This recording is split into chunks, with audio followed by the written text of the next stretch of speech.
Bogus degree के संदर्भ में आपने आज जो कुलगुरु से मुलाकात की है, क्या बातचीत हुई आपकी? देखो, यहाँ पे जो कुलगुरु है उनसे हम मिले, चांसलर सर से मिले, उनके साथ उनके जो भी अधिकारी थे वो भी वहाँ पे उपस्थित थे और हमारे साथ सब स्टूडेंट नेता जो है, जो यूनिवर्सिटी में काम करते हैं, वो भी हमारे साथ उस मीटिंग के लिए थे।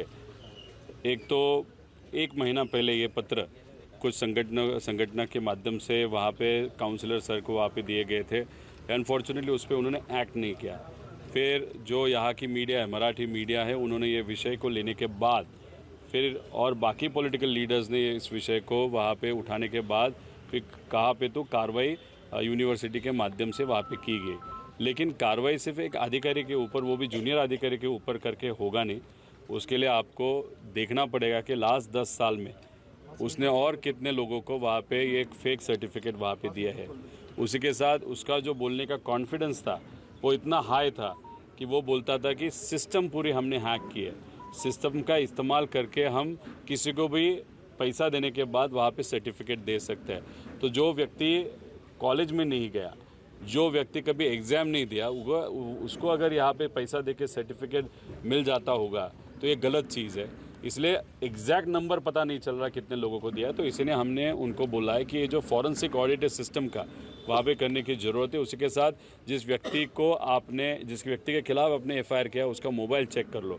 लेकिन अनफॉर्चुनेट चीज़ है कि व्हाट्सएप का जो भी डेटा होगा वो ज़्यादा से ज़्यादा 2 साल के लिए डंप ले सकते हैं, लेकिन ये जो व्यक्ति है वहाँ पे 10 साल से काम कर रहा है। तो फिर 10 साल का डेटा आप कैसे निकालोगे? तो उनको हमने बोला है कि जो सर्टिफिकेट 10 साल में दिए गए उसका एक फॉरेंसिक ऑडिट यूनिवर्सिटी के माध्यम से होना चाहिए। लेकिन जिस लोगों ने कंप्लेन किया है, जैसे कदम नाम के व्यक्ति है जिन्होंने मीडिया के सामने आके ये प्रोसेस कैसे होती है उन्होंने वहाँ पे बताया, और एक सामाजिक कार्यकर्ता गायकवाड़ जी है, उन्होंने ये विषय आगे लिया था। तो उनको अभी फ़ोन आना चालू हो गए, उनके ऑफिस के आसपास लोग आना चालू कर दिए, प्रेशर आना चालू हो गया। तो कहाँ ना कहाँ तो भी बहुत बड़े लोग इसमें इन्वॉल्व है, ऐसे यहाँ पे कुछ तो फीलिंग आ रहा है। तो हमने उनको बताया कि 10-12 दिन में हमको एग्जैक्ट रिपोर्ट चाहिए कि आपने इसके बारे में इन्वेस्टिगेशन क्या किया। दादा, लोकसभा में जो है पेपर लीक संदर्भ में एक महत्वपूर्ण बिल पास हुआ है, सख्त कानून पास हुआ है, क्या बताएंगे? ये देखो, वो तो कानून बहुत पहले आना चाहिए था। अगर आपने देखा होगा, प्रधानमंत्री साहब ने बहुत बार टीवी पे या वहाँ पे अधिवेशन में, मतलब सेशन में भी, पार्लियामेंट में वहाँ पे बोला था कि हमने कायदा लाया है, लेकिन वो कायदा लाया नहीं गया था। अभी उन्होंने वो लाया है और उसमें नंदन नीलकनी साहब को वहाँ पे उस कमेटी का हेड बनाया। वो अच्छी चीज़ है क्योंकि वो कांग्रेस के विचार के, कांग्रेस की उम्मीदवारी उन्होंने बेंगलोर से वहाँ पे की थी। उसी के साथ जब आधार का सिस्टम इस कंट्री में लाया गया था, जिसका विरोध मोदी साहब ने खुद और भाजपा ने खुद उस आधार कार्ड का विरोध किया था, नीलकनी साहब का विरोध किया था। अभी कहाँ पे तो क्लियर हो रहा है कि कांग्रेस की चॉइस गलत नहीं होती। भाजपा ने भी उनको वहाँ पे इस कमेटी के हेड बनाने के लिए उनको जिम्मेदारी दी, अच्छी की है। लेकिन ये कायदा सिर्फ पेपर पे नहीं होना चाहिए, क्योंकि महाराष्ट्र में अच्छा कायदा होने के लिए हम सब ने बहुत ज़्यादा फॉलोअप किया था, अधिवेशन में बात की थी, लेकिन अनफॉर्चुनेटली वो कायदा नहीं आया। तब प्रेसिडेंट मैम ने, जिस कंट्री के जो प्रेसिडेंट ने, उन्होंने वो विषय हाथ में लेने के बाद वहाँ पे आदेश दिया सब स्टेट्स को कि आपके लेवल का वहाँ पे कायदा बनाओ। तब कायदा बनाया गया, लेकिन उसमें भी त्रुटि है। उसमें हमने अधिवेशन में बोला था, हमारा प्राइवेट बिल भी है कि वहाँ पे फास्ट ट्रैक कोर्ट वगैरह होना चाहिए, लेकिन महाराष्ट्र सरकार ने वो नहीं किया था। अभी सेंट्रल गवर्नमेंट कर रही है, तो महाराष्ट्र के जो एग्जाम्स होते हैं उसके बारे में महाराष्ट्र सरकार भी फॉलो करेंगे, ऐसे हम अपेक्षा करते हैं। अभिजीत दीपके की मां को एक धमकी भरा वीडियो भेजा गया है, उसमें कहा गया है कि भाजपा में शामिल हो जाओ, नहीं तो माता पिता को मुसीबत पड़ जाएंगी। अभी जिस व्यक्ति ने या भाजपा के अंध व्यक्ति ने वहाँ पे जो भी वीडियो भेजा होगा, उन्होंने शायद टीवी नहीं देखा होगा, या रास्ते पे जो युवा वर्ग, मुझे अभिजीत दीपके की जो सीजीपी है, उसी के साथ बहुत अलग अलग संगठना, विद्यार्थी संगठना, अलग पक्षों की हो या सामाजिक संगठना, वो साथ में मिलके करोड़ों विद्यार्थी लोगों, जेनजी, युवा, उनके इवन पेरेंट्स, ये सब रास्ते पे वहाँ पे आए थे और वो बहुत बड़ी शक्ति, करोड़ों की शक्ति वहाँ पे देखी थी। तो ये चिरकुट जो ट्रोलर है, उसने जो भी वहाँ पे वीडियो भेजा होगा, उसको शायद मालूम नहीं होगा कि जनशक्ति या लोग अभी विचार के साथ है इस सरकार के विरोध में। इसलिए जो भी व्यक्ति होगा उसकी डिटेल्स अगर पता चल गए तो मैं पुलिस को विनती करता कि उसको प्रोटेक्शन दे दो, नहीं तो आगे जाके तकलीफ होएगी। और अभिजीत दिपके हो या विचार के जो लोग हैं, कभी विचार नहीं बदलते। दादा, कंगना रनावत जो है उन्होंने जो प्रदर्शन कंगना रनावत जो है इस जनरेशन को, मतलब युवाओं को जिस तरीके ने अपमानित किया है, उस लोगों ने उनका मूवी देखने के बाद उनको सपोर्ट करने के बाद बहुत बड़े कलाकार वहाँ पे बने हैं।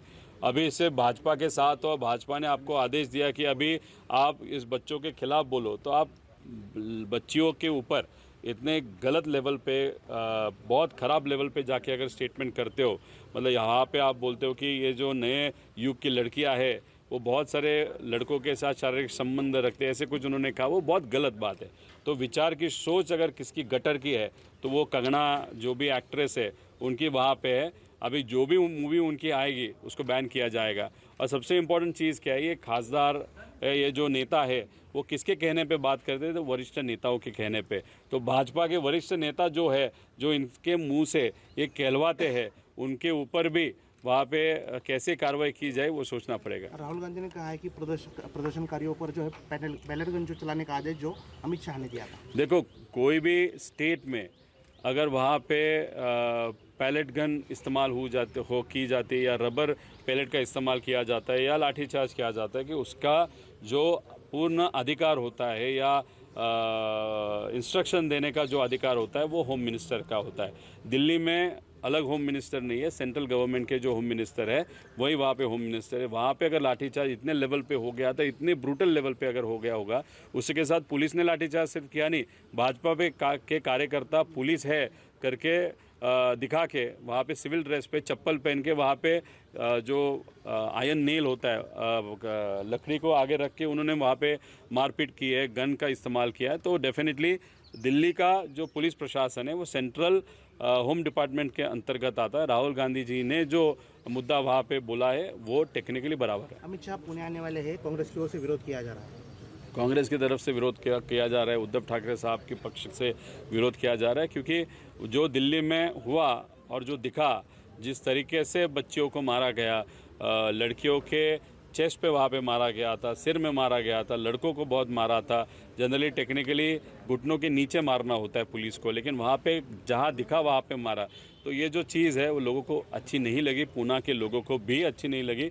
अगर जो व्यक्ति, पुलिस डिपार्टमेंट जिस व्यक्ति के अंतर्गत आता है वो व्यक्ति अगर पूना में आ रहा है, और ये महाराष्ट्र तो पुरोगामी विचार, प्रोग्रेसिव विचार की भूमि है, तो यहाँ पे डेफिनेटली कहाँ ना कहाँ तो भी विरोध होगा।